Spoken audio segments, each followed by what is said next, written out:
field, and wrestling. Those are the sports Jimmy and I participated in high school, and then later in college. Jimmy and I are both junior college All-Americans as well, myself in cross country, Jimmy in wrestling. And, we came back to this because we love talking to coaches. We love talking about building culture, building championship, finding those diamonds in the rough, if you will. But we also know that, you know, Flow Track, Flow Wrestling, Citius Mag, a lot of the big media publications, they tend to give the shine mostly to the Power Four schools, and even more specifically within those Power Four schools, it's even more niche. And we know that there's a lot of great programs out there, both junior college, NAIA, Division III, Division II. And so we're just trying to get the word out, because at the end of the day, what Jimmy and I are ultimately trying to do is we're trying to create conversations that we wish we would have heard when we were going through the recruiting process back in the day. Because, Jimmy and I are big on traveling, and we know that there's a lot of great places out there in the country. We strongly believe it's good to get away from home, even if it's just for a little bit, to get out of your bubble, to get a little bit more worldly experience.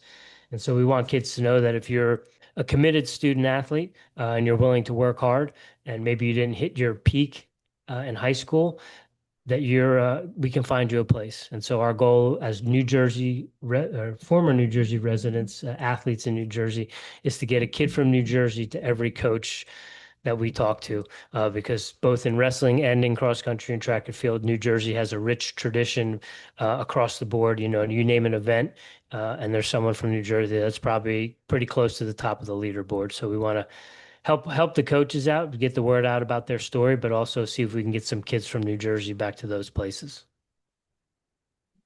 Well, that sounds great. I've had the opportunity to have two New Jersey athletes on my team at UCLA.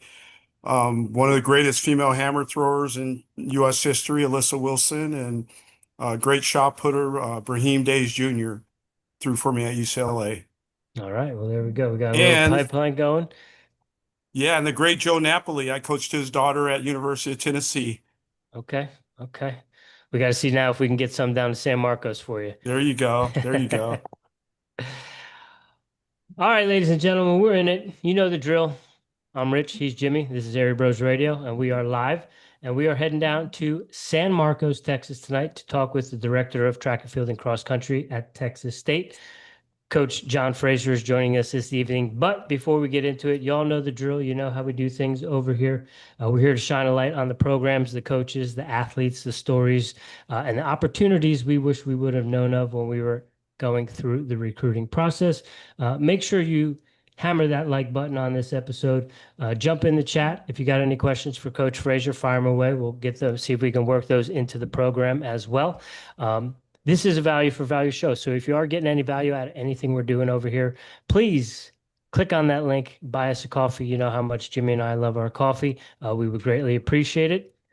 On to tonight's guest, as I mentioned, Coach Frazier from Texas State down in San Marcos, Texas, is joining us this evening. Coach Frazier is fresh off a historic sweep at the Sun Belt Indoor Conference Championships, winning both the men's and women's titles for the first time in program history. He's got over 30 years of coaching experience, including stops at UCLA, Tennessee, Arizona, and Florida. He's helped produce Olympians, NCAA champions, and All-Americans, and now he's building something special in the Sun Belt Conference at Texas State University. Without further ado, it is an honor and a pleasure to have you joining us this evening, Coach Frazier. We do greatly appreciate your time. Welcome to the show. Thank you very much. I appreciate you guys reaching out to me and asking me to do the show. And it's been a pleasure to coach here at Texas State and have the support to be able to just freedom to recruit, to coach, and less red tape at this university.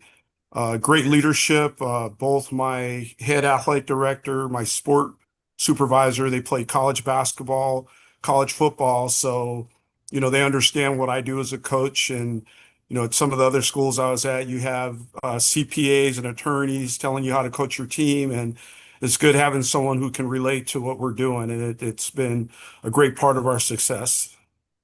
That's awesome. And sometimes, you find with some of these other institutions that we talk to, having a little bit more freedom to really to be yourself and do what you do best in the coaching is makes it even more rewarding, and it allows you to tap into some great things. Yeah, it does. The great thing about it was, and again, not to bash or whatever, but just the differences is, you're dealing with programs that have their specialty is somewhere else than track and field. And the great thing about Texas State, they care about every event, every sport. And I think with that, they've allowed me to build the team. And uh, they had a great tradition from the conference level before I got here.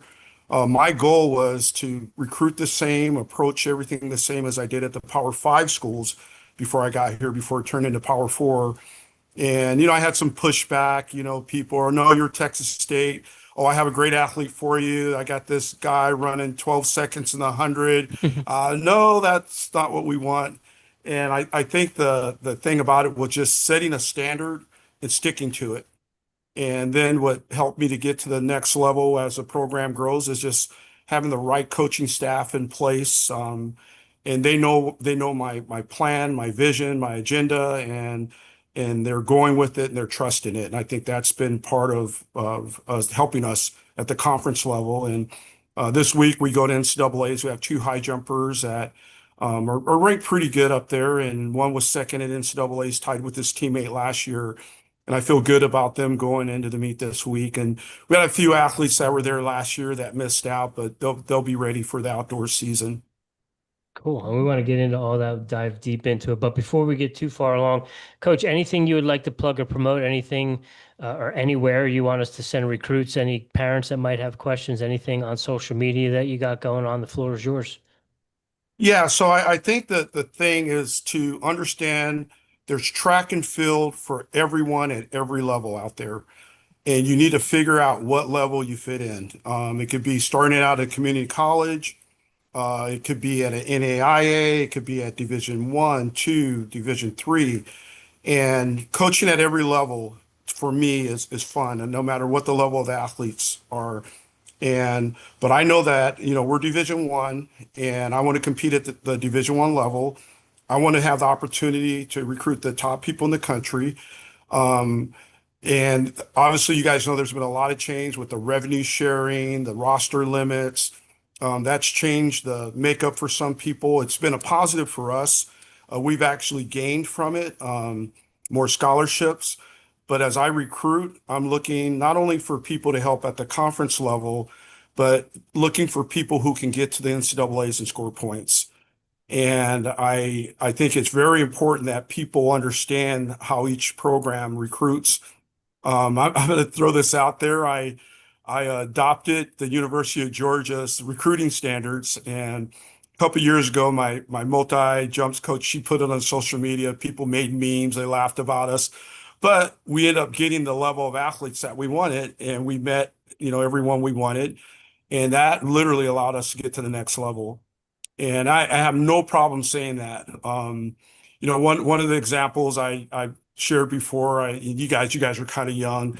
You may know of a football coach named Hayden Fry. He was a legendary coach for University of Iowa, and I remember being in high school. He adopted the Pittsburgh Steelers uniforms, and when he came in there, he changed the makeup, and they end up winning Rose Bowls, high-level football teams throughout the 1980s. And I kind of look at what we did here, or what we're doing here from that standpoint. Even from the standpoint, like our primary colors, I made it black. They're the same maroon as Texas A&M. But I'm at meets and I'm looking and I'm like, wait a minute, who's who? Is that us? Is that A&M? But we wear a lot of black in our uniform just to be different, not to do the status quo, and just to change the approach and the vision of how people look at Texas State. And I think just that alone is helping us and athletes. It's funny, a lot of athletes, they like that. They like that black look, and not to say that we disown the maroon. Like, the maroon's important, but just to give us a different look. Coach, you mentioned that social media post of your standards going viral, and you guys put some good stuff up on social media. Where can we find you on social media? We put it so right now it's on our website. It's on the Texas State website, our standards. Originally it was on Twitter, X, or whatever you want to call it, and we had it on Instagram. And we have the Texas State Track and Field Instagram site where we have that posted. And I think it's just good for athletes as they look at schools to get an idea of what it takes to score at that conference. They may look at a team and like they may look at, oh, I can compete for them, not realizing that's an area that you got to get better in. But I think what athletes should do is just take a look and see where they could fit, and they're going to know that, hey, that's a good program. And then obviously you want to research coaches, you want to research the area. Probably the number one thing before you even start, they have the majors you're looking for, the area of the country, the fact that here, like we really did not have a winter. We probably had a winter for maybe 3 days. We had a freeze. Outside of that, it's been pretty warm. I don't know if that's a good or a bad thing, but if you like heat, it's a good thing. But just understand the areas. I think between Austin, College Station, San Antonio, there's been a host of Olympians and world-class level athletes in that whole round in that area. And I think it's due, obviously, you got great coaches out there, great universities, great programs, having great weather.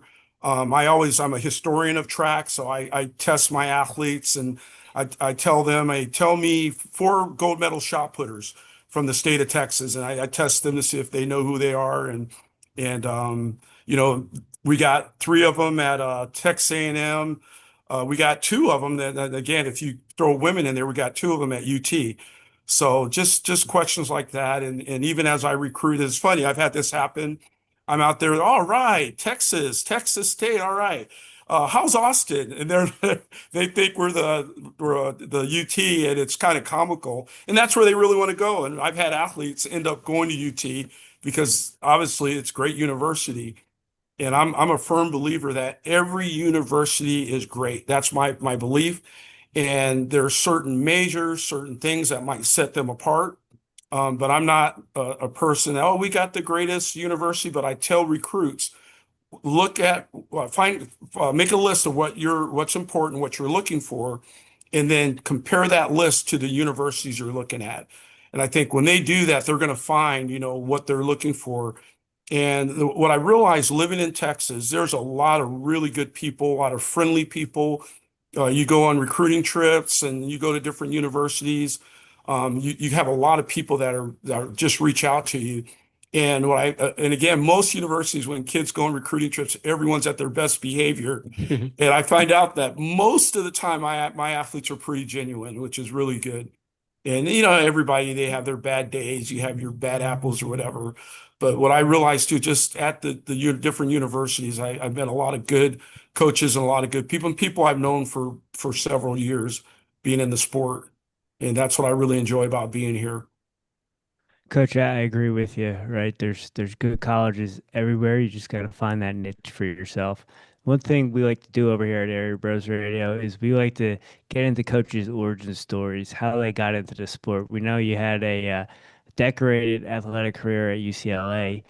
How'd you get into throws, and how'd that lead into coaching?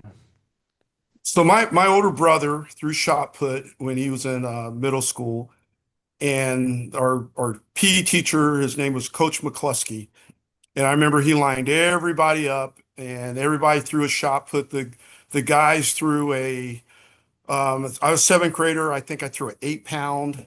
Um, and then the girls all threw a 6-pound. And then I felt pretty good about myself. All right. Then a big guy comes up, and I'll never forget his name, Jim Bakewell.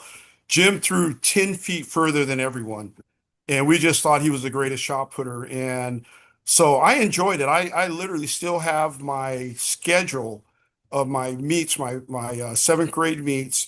Every meet, I wrote the number of the distance I threw.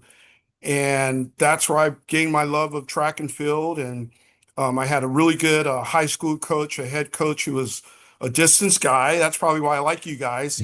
And he literally would give me all kind of history things of track and field, like old um, programs from like Mount Sac relays, the Sun-Kissed indoors. There used to be an indoor meet in San Diego. Many people don't know about. I think it was like the Michelob Light indoor meet or something like that.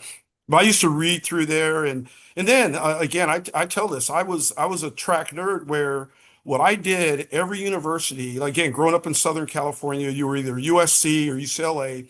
I literally memorized the media guide.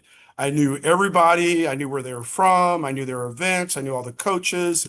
And it was funny, my day of my official visit to USC was the next day after Ronnie Lott got drafted to the San Francisco 49ers. And the athletes were taking me around and showing me, and I knew names of everybody, but I made it a point to know about that university, know about the program.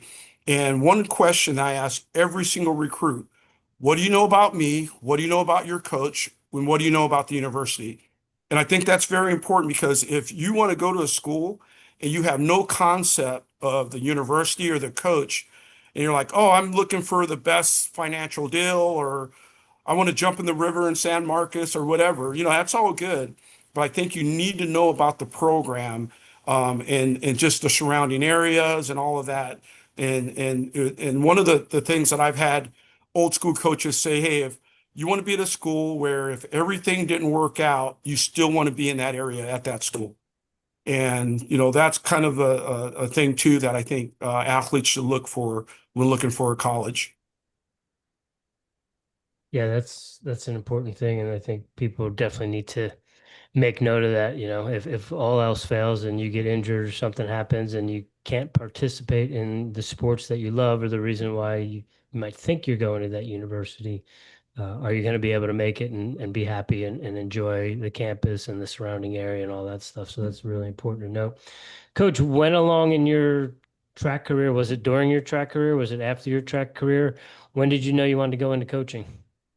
So I was about to graduate from UCLA, and I was fortunate enough to been with great coaches. Jim Bush helped to recruit me to UCLA. Bob Larson ended up taking over after Jim Bush retired. Another Art distance guy. Venegas was my throws coach, and Art's funny. He's from Mexico, strong Mexican accent. And he's like, Frazier, look at me. I get to hang out with you guys every day and I have a lot of fun. You go, you should go into coaching. And there was a job open at UC Irvine. It's like a part-time job there. And I wasn't ready for the real world. And I'm like, well, let me just go there. I'll work on a master's degree. One of the things I wanted to do was public administration, like local government or something like that. And that first year, I had an All-American guy, um, Mike Morales. Mike ended up sixth place at the NCAA championships in the hammer.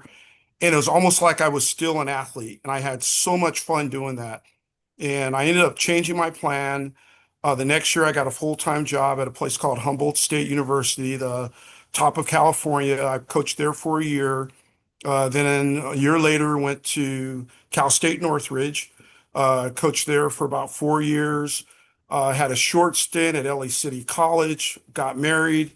My wife knew I loved coaching. I was going to get out of it and go a different route. That job opened up. She encouraged me to do it. I did it. Don Babbitt, who's was my teammate at UCLA, legendary throws coach at University of Georgia. He was at Cal State LA. And he's like, Frazier, I'm gonna get offered a job at Georgia. If you're interested in my job, I'll make sure you get that opportunity. Left LA City, went to Cal State LA. You've heard of Debo, Tiny Lister through there, great shot putter. Same school.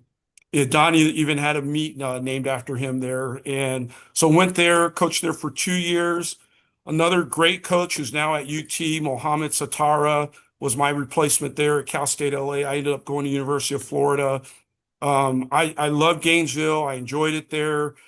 My in-laws were getting old, and I get a call from University of Arizona. And I told my wife, hey, Arizona called me. And she's like, oh, I'm ready to go to the West Coast again. She really didn't like Gainesville. And we went there, moved my parents there. So I was at University of Arizona for 6 years, and with uh, uh, Bill Murray, Fred Harvey, and Coach Murray. They were the coaches there while I was there. Had a great time there. And again, every time I moved, it was for family. I had 3 kids. At the time, the state of Arizona was more of a retirement type area. So my wife was like, hey, the schools aren't great. I get a call I called JJ Clark, was at Tennessee. I gave him a call. Oh, hey, he had an opening for a throws coach job. I called him. Hey, I got someone here, I think could be a good fit for you. He goes, John, I was literally about to dial your number because I was going to see if you're interested. And I was actually out recruiting in California. I was on speakerphone. My wife was in the car. And I'm like, oh, no, I'm happy where I'm at. And she's like, you better talk to him. And long story short, I went there in an interview and I was trying to find every reason to not go there. And I could not find a reason to not go there. And it was the best move for my family. My children were pretty much raised in Knoxville, Tennessee. And I was there for 7 years. And the great thing about it was, again, it was of transition. My wife had followed me for 15 years out of the state of California. She's a psychotherapist, and she kind of put her career on hold. And again, I get a call from UCLA, and I again initially turned them down. My kids had just started a school; they were really excited, and I couldn't do that to them and just say, "Okay, we're going to California." So we ended up staying for a year. And long story short, they called me back and I'm like, yeah, it's time to go. And again, went to UCLA, was there for 8 years, got hired by, um, um, I just went brain dead. I got hired there. And when I went there, it was literally like living as a student athlete again after having been there. And again, Mike Maynard hired me. I'm sorry, and enjoyed. We had a good system where I coached the shot and the disc. He coached the hammer and the javelin, and that was good. And probably a lot of what I do as a director or things that I learned from Mike. And he was very helpful, and we've known each other for years. As he was teammates with Christian Okoye. They came to UCLA and put on a show. They're great athletes, and so I had that opportunity to be there and to learn. And then it was time, to make a move. The pandemic exposed things that I really didn't like about being in California. And again, I was at a transitional point. Should I keep coaching? Should I do something else? Went to Olympic trials in 2021, came back. A guy, Luke Bryant, who's now the throws coach at Florida State. Luke reached out and said, hey, Frazier, we're looking for a director. Are you interested? And again, I was like, oh, well, I don't know. I'll check it out. And I went online. I've been to Texas State before, but never really paid attention. And I'm looking on the website. I'm like, wow, this is a really cool place. Didn't realize there was a hill country of Texas. And, I always visioned Texas as West Texas with tumbleweeds and dry land. And, you got the little rolling hills and greenery, rivers, running through the campus and came here. And I was like, wow, this is a great place. Accepted the job. And the rest is history. I've had a great career coaching and growing. It was growth, and at each point there are areas of that I was able to grow that I was weak in. And I think now I'm enjoying coaching more than I ever have right now because being a director, being in control of what happens with the team, I'm like, man, I wish I would have done this a lot longer ago because I always thought being so technical, I couldn't do it. And then it makes sense to be able to do it at the right school. And when you're at the right school and you have the right staff, it literally makes the job so much easier. And that's the one thing that I've enjoyed about this position. Coach, you dropped some track nuggets in there, some history. You mentioned UC Irvine. I got to throw out a little bit of my knowledge. That is that is where Steve Scott went, where he was when he was in college. So he was at Cal State San Marcos. So tying it all in there in a weird little way, but um, you mentioned, maybe at some points in your career being like a little hesitant about that director role because you're such in technical events. And we know that when you become the director, maybe sometimes you have to step away from the X's and O's aspect of what we all love about coaching. Have you still been able to keep your hands in on the X's and O's I aspect of the throwers and still do the director job? I love that question because that was always my fear was, man, if I did that, I'd be this like guy walking around. But I've been able, again, control. I've been able to hire a former athlete, Natalie Ramirez, who threw shot put and discus for me at UCLA, and recruited her there, was there with her for 2 years before I left. And she knows how I coach. She understands how I operate. And having her here has been great. So she can fill in. The athletes love her. We're always preaching the same language to them. And I think that's helped.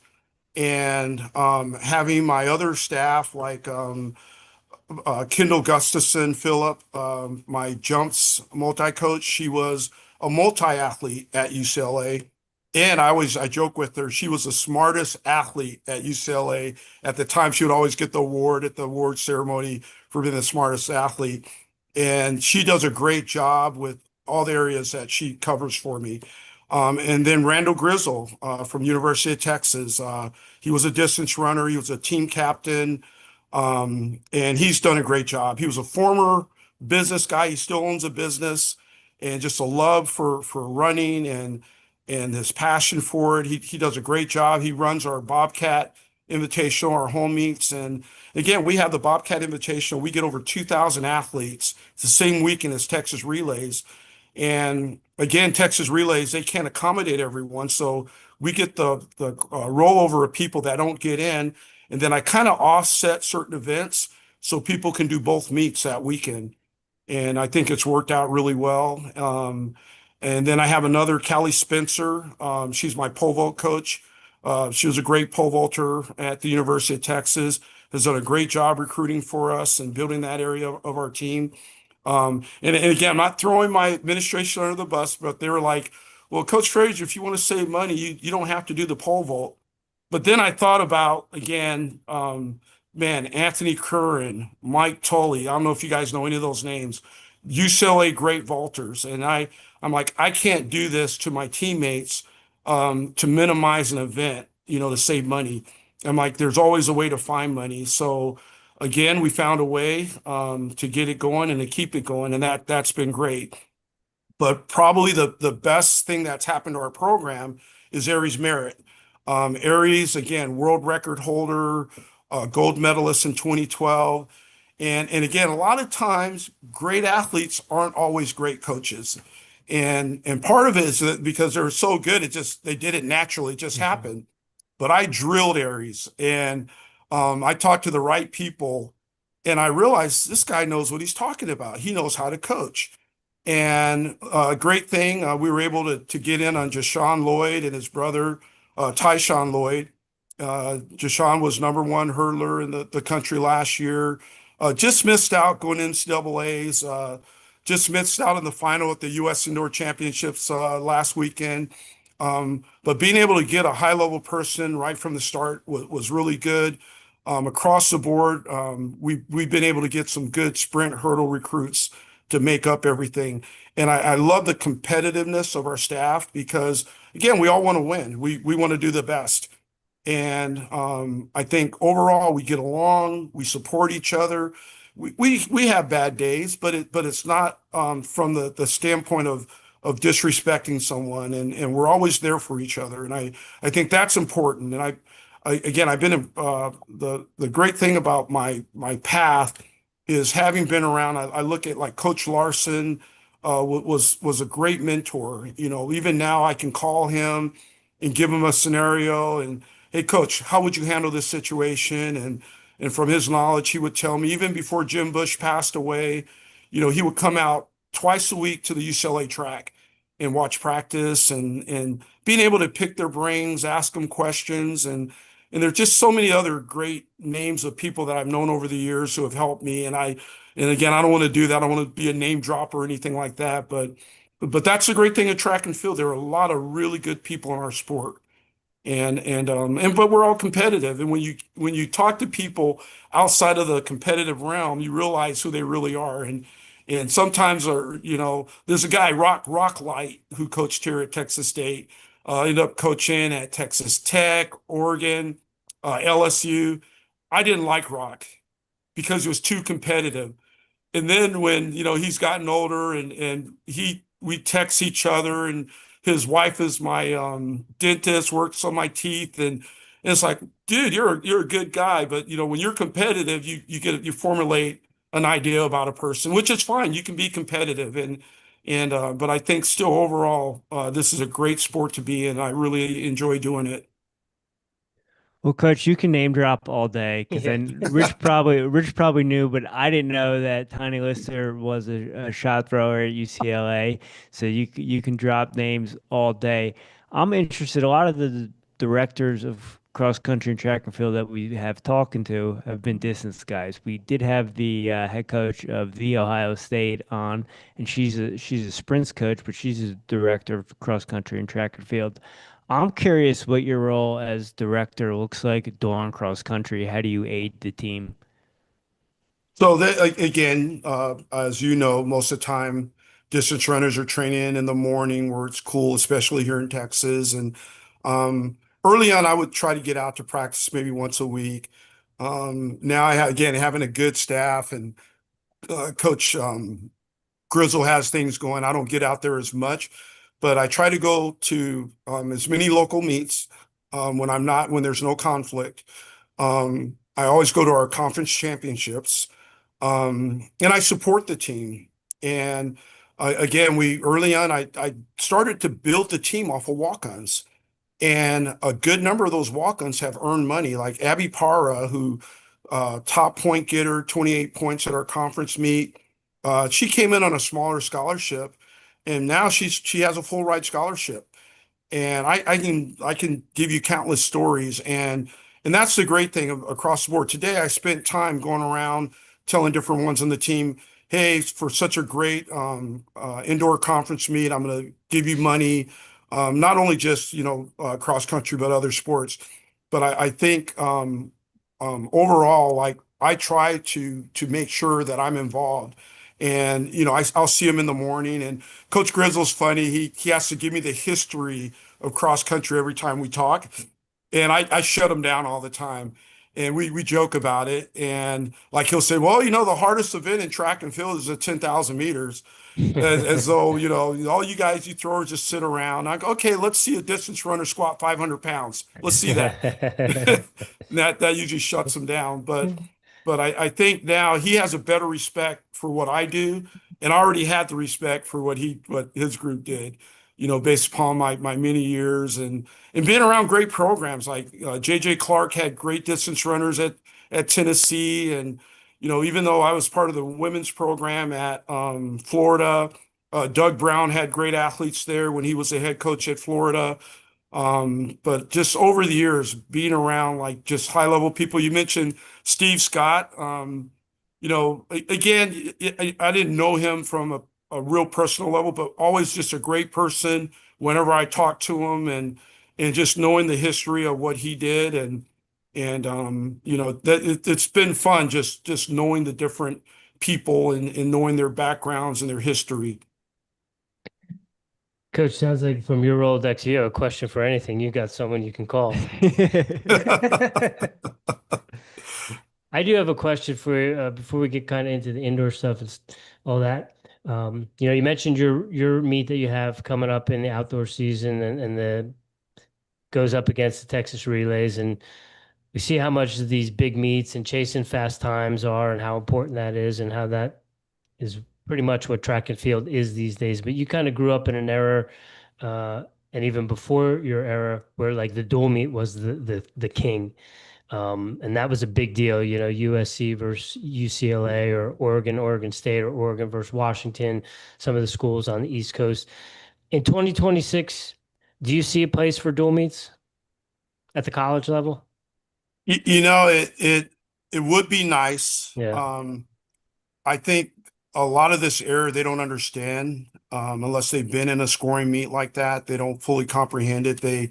might think it's boring. Some of the greatest meets I competed in, UCLA, Oregon, um, being the Joaquin Cruz and Dean Krauser, Ryan's uncle, Mitch, not Mitch, but Brian Krauser, his other uncle, javelin thrower, a guy named Ken Flax, great hammer thrower. It was just fun, those years and knowing it was us against them. And a memorable story. We ended up losing. We had 2.75 high jumpers, a 7.7 high jumper, and a 7.5 high jumper. They had a high jumper, had the meet of his life, went 7 feet. Our guys, it was cold, rainy, everything. Our guys didn't jump well.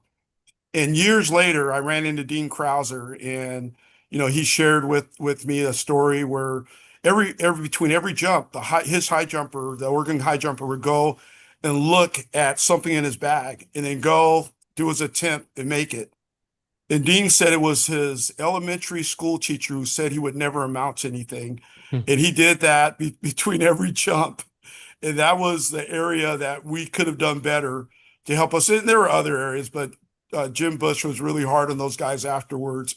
But that's part of the rivalry, the competitiveness in a dual meet. And every year, all my PRs in college, the USC UCLA dual meet.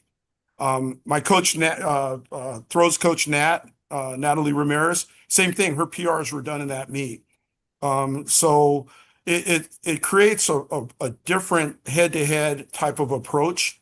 One of the things I know that Pat Henry's pushing for is a team championship where you take either top 12, top 6 down. I'm not sure. There's different scenarios. I think it would be a great thing to do a team championship and then do individual championships afterwards. They don't have like a solid plan yet, but I like the head-to-head competition. At first, when it was presented to me, going all the way back in the early 1990s, when it kind of went away and they were kind of trying to bring it back, it made sense. That's how the regionals develop.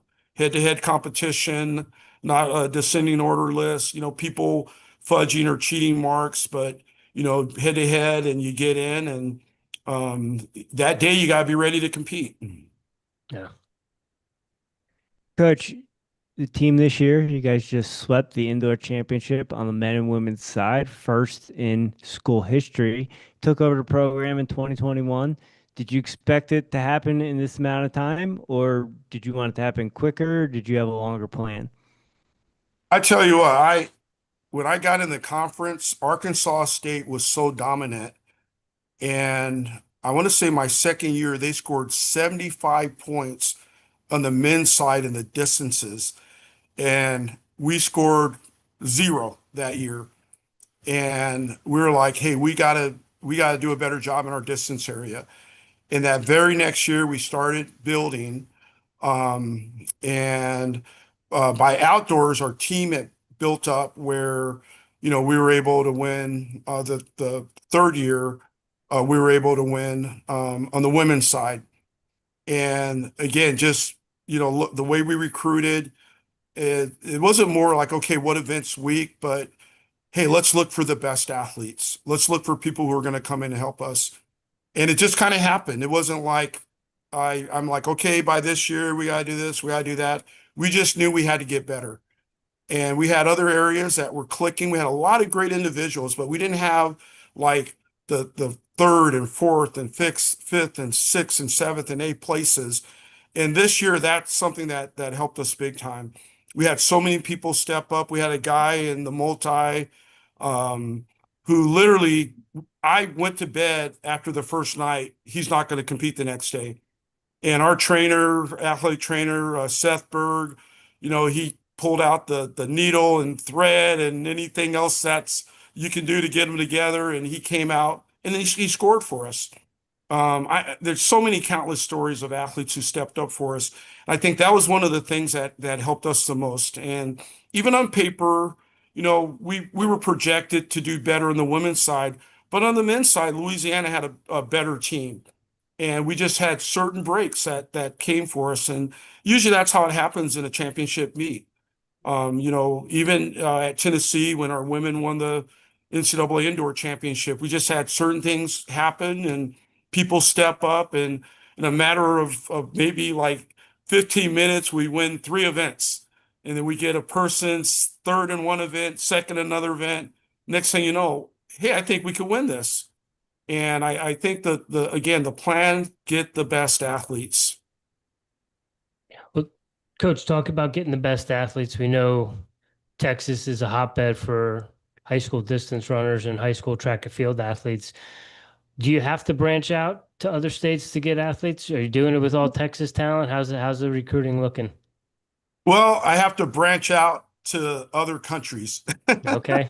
Yeah, and this is important because when you grow up in the United States, many people have an idea of what they think the best schools are. Hmm. Some people are regional. I literally realized how thick blood is for Texas A&M, Hmm. where there are athletes who that great recruiting trips. I thought, oh, I'm going to get them, and they either go to A&M or they go to UT. And again, Jim Bush did not recruit foreign athletes. So Art Venegas never had foreign athletes on our throw squad when I was there. And so basically, I was like, I want to get the best level athlete who can compete at the Division One. And one of the things I did was branch out, and we have a lot of international athletes on our team. I want to say we have at least 15 throughout Europe, some in Caribbean, and I think it's been good for not only the American athletes. So our team is made mostly of Texans and outside of the international athletes we have. And I think that's brought a great approach to what we're doing. And some people disagree with it, but I'm not coaching for them. I'm coaching for myself and Texas State. And I think if there's a person who wants to come to Texas State and they're a high level athlete, I want that athlete. I don't want someone who's shopping around, oh, what kind of deal can you give me? Financially, opposed to, oh, I like San Marcos. I like the state of Texas. I want to be there. I like the coaching. I like all the things about that university. And I think that's important. It goes a long way. And as earlier in the program, I mentioned, the questions I ask. And I think it's important that they know and understand, oh, this is so-and-so, the coach. They can help me. They can do for me. And once they know about the program, then they're going to buy into the program opposed to, oh, I'm here because the next step, oh, I'm going to get on the portal. I'm going to look for the next best deal. And we've had very few people get on the portal. Some people have been encouraged to get in the portal. And we've been fortunate to have people, hey, I want to be at Texas State. And that's how we recruit. And I'm very honest with people, hey, this may not be the best school for you, the best fit. And they're great athletes. And I think people need to be where people need to be. I don't think we need to recruit in such a way to give them a vision of a place and they get here. Oh, wait a minute, you said this and this and this, and it's different. So that's why I'm a firm believer on just straight up honesty. This is who we are. This is what we're going to offer. If you want this, come on. If not, it's okay to go elsewhere who has what you're looking for. Coach, I appreciate the honesty. I appreciate being upfront and hey, we're looking for the best Division One athletes we can get. And if we have to go outside the United States, well, we're going to do that. So I appreciate the transparency. I am interested, Rich said at the beginning of the show that we had Coach Paul Barrett on from the University of Wyoming, and he kind of educated us on how he trains his throwers. His philosophy is less is more. I'm curious what your philosophy of training throwers is, and what does a typical week look for a Texas State thrower? So usually we're training. Everyone's different, but on the average, we're training 4 days a week. Some athletes can go 5. Usually Wednesday's a recovery day, weekends are recovery. Sometimes we might do a Saturday workout.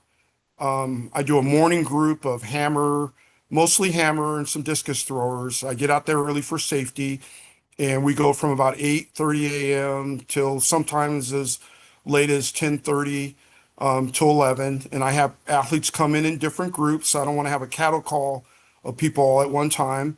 And I have it set up to come in three different groups, and usually it could be anywhere from two to three, no more than five athletes at a time. There's usually like some crossover. Some athletes are finishing up while the other athletes are starting. Then I do a midday javelin workout. We usually start that anywhere between 12 and 12:45, depending on their class schedule. And then I'll do a shot put session that could start as one will start as early as 1:30. Then I'll have another one that will start 30 minutes later. And again, I do it based upon who trains well together, class schedule, all of that. And then I'll do an afternoon session of discus, and potentially could be hammer if someone has a morning conflict, or some mornings I have discus throwers out there as well. So I usually get a break in the middle of the day between 10:30 and 12:30.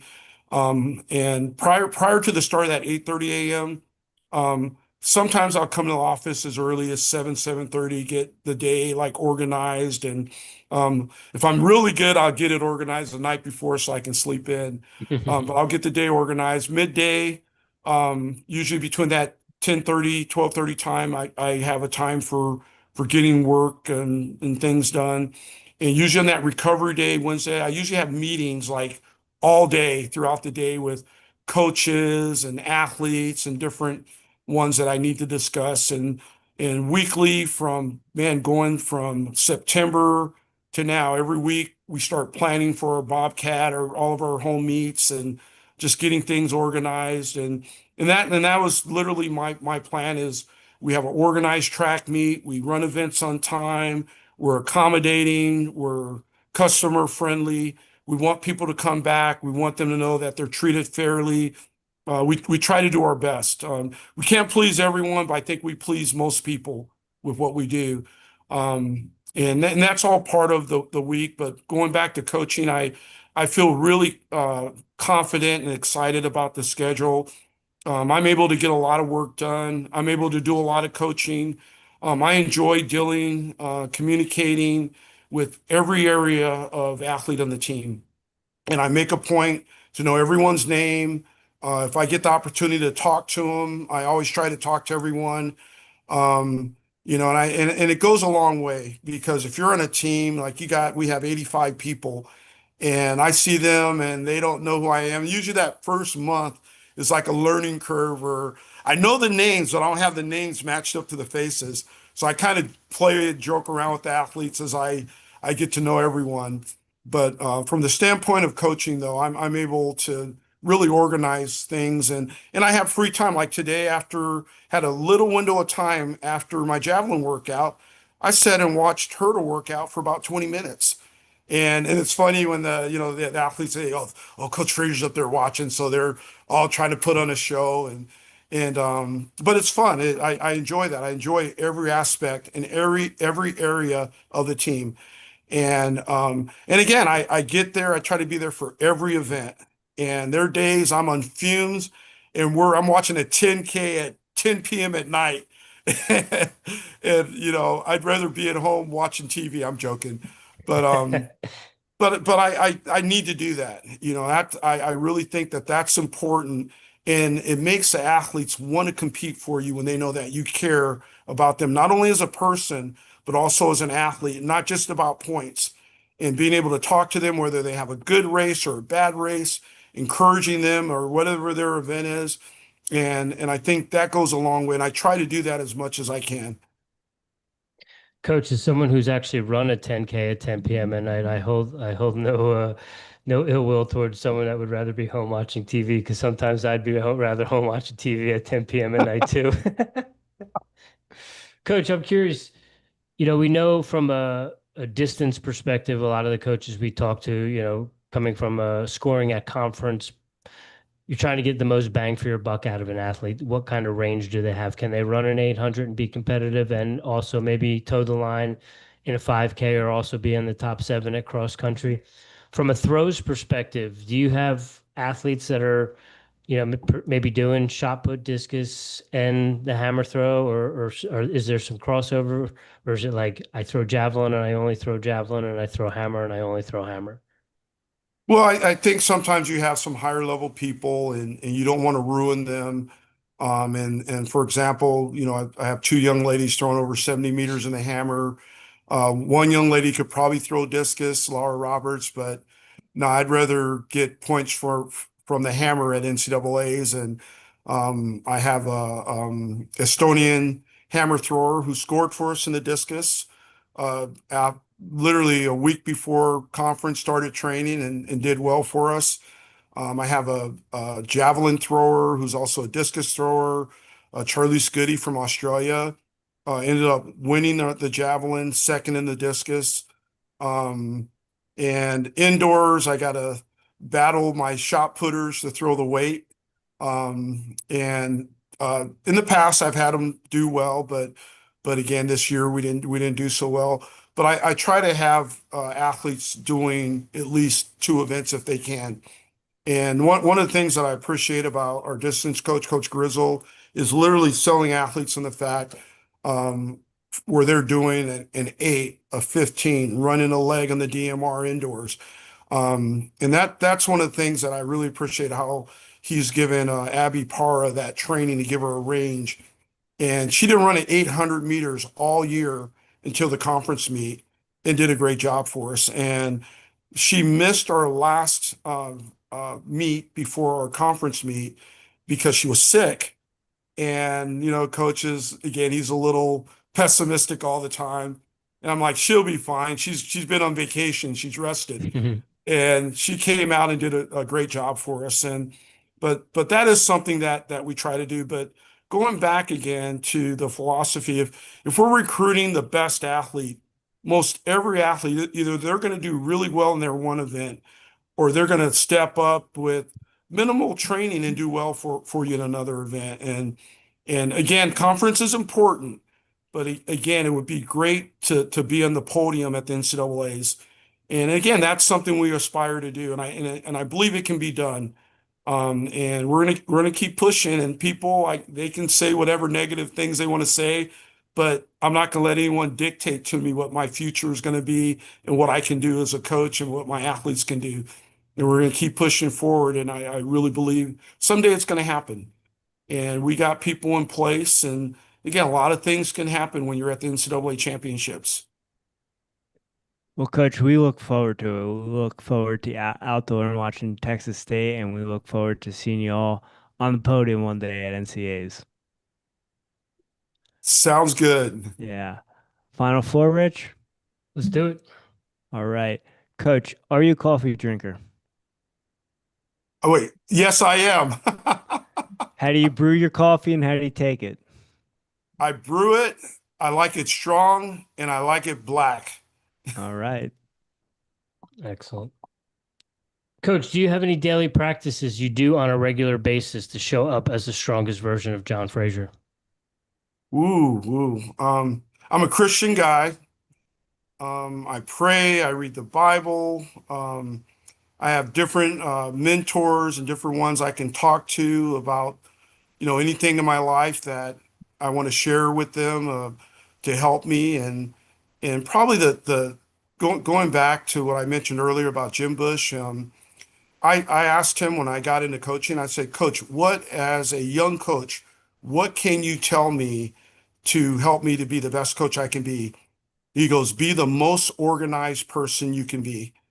And literally, one of the main things I do most days, if I don't do it the night before, is organize the day. We have a staff meeting. I organize the staff meeting. I have talking points.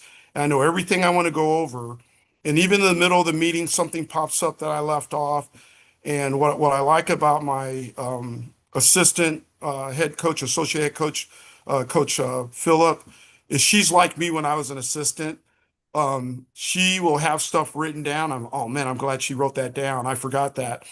And I was trying to help previous head coaches I worked for because I was always have my list of things to go over along with their list. And it wasn't to like big time or whatever, but to help the team. And so again, that just being organized and having a plan A, B, C, D. And whenever something goes wrong, I'm like, focus on the solution. Focus on the solution. Forget about the problem and just get fixing that problem as quick as you can allows you to get back on the horse and start riding again. And that's literally how I approach what I do. Not only as a coach with athletes, but how I run and organize a team. Coach, I appreciate that organization. As Rich will tell you, I am a whirling dervish. I leave a path behind me wherever I go, and as I get older, I'm trying to organize my life. And before I go to bed at night, sometimes I'm up for an extra hour, just making sure everything's tidy for when I wake up in the morning. So I appreciate that. Coach Frazier, what are you listening to right now? Music, podcasts, audiobooks? Are you reading anything? I listen to podcasts. I'll listen to Christian podcasts. I'll listen to track and field podcasts. Um, I have like my selection of music I usually listen to. Man, from most of, again, I've had athletes tell me I'm stuck in the 1980s, so I'm listening to 80s music and my favorite music of all time, Sade. I listen to her. Yes. And just that smoothing music, and my athletes get on me, my coaches, Frazier, you're hard of hearing. I'm like, well, too much rap music in the 1980s blew my eardrums out. But that's pretty much it. I usually I try to do a lot of podcast. I don't read like read, but I'll listen to read books, reading to me, audio books, things like that. Coach, it's funny you mentioned Sade. I'm a physical education teacher down here in South Carolina, and one of the first assignments I give the kids at the beginning of each semester is I have them turn in 5 songs so that we can create a class workout playlist. And my fourth block class would be happy to hear you say Sade because I had several requests to put on the class playlist. So we'll be in there, we'll be doing back squats and deadlifts, and all of a sudden, Sweetest Lullaby will come on or something like that, and I'll be like, so it is still alive and well, even with the youth. Good, good, good, good. And a lot of times they have no idea what I'm talking about because it's just I'm such a dinosaur to them. And they joke and laugh, and I can take it. I laugh at myself. So, You got to. Coach, last one for you, a lighthearted one to close it out. Maybe it's a food item, maybe it's a beverage, maybe it's some unique thing you found there down in Texas, maybe it's something you missed from back home in Southern California, maybe it's a hobby or a pastime. Do you have a guilty pleasure? I love Texas barbecue. Okay. And it was so bad when I first got here. I could go every day if I could. And I finally had to limit to going to eat barbecue only when I have recruits in town. And I've been pretty good about it. And then um, that's probably the biggest thing is Texas barbecue. Also, when I moved out here, I got into hunting Nice. and did some recruiting in South Africa. Shot a black wildebeest, have it mounted on the wall. Shot my first buck in Fredericksburg, Texas, and enjoy doing that. That's awesome. That's awesome. What's your go-to barbecue? You getting brisket? You Ooh, going San ribs? Marcos barbecue is my favorite. There's a lot of great places, and I don't think I've had any bad brisket in Texas. But they're really good to us. We take recruits there. Um, that's probably my favorite barbecue place to go to. What's your go-to sides? Ooh, they have this really good cabbage. And I try to eat healthy, so I eat fruits like peach cobbler. So that's really good. I'll eat that as a side. Yeah, I'll eat that as a side. Heck yeah, we'll get down with that any day of the week, right, Jim? Man of my own heart. Yeah. Coach Frazier, thank you so much for your time. Congratulations on the Sun Belt Conference Championships. Can't wait to watch you and the team at nationals and in outdoor. Thank you so much. I appreciate you guys. Yeah, Coach, it was an honor and pleasure chatting with you tonight, learn a little bit more about the Bobcats. We wish you the best of luck at indoors with the high jumpers, and we'll be rooting for you outdoors, looking for another back-to-back or double championships at the Sun Belt Conference. So good luck at nationals, good luck at outdoors, and yeah, it was great chatting with you tonight. Rich and Jimmy, thank you so much, and I wish you guys the best as well. Thank you, sir. We appreciate that. All right, ladies and gentlemen, that is Coach John Frazier from Texas State University. Make sure you go check out the Bobcats on social media. Let them know the Airey Bros sent you. Give them a little love. That is it for us this week. We hope you appreciate everything that we did this week, and I hope you enjoyed it. We do appreciate you tuning in. We will be back next week on Monday. We will have Joshua Nolan from Northern State University checking in. We're lacing up the boots, getting ready to go belly to belly back on the mat before nationals. And on Tuesday night, Travis Flock from Colorado Mesa Track and Field is going to be joining us as well. So we're going to do a little bit of wrestling and a little bit of track and field next week. Enjoy.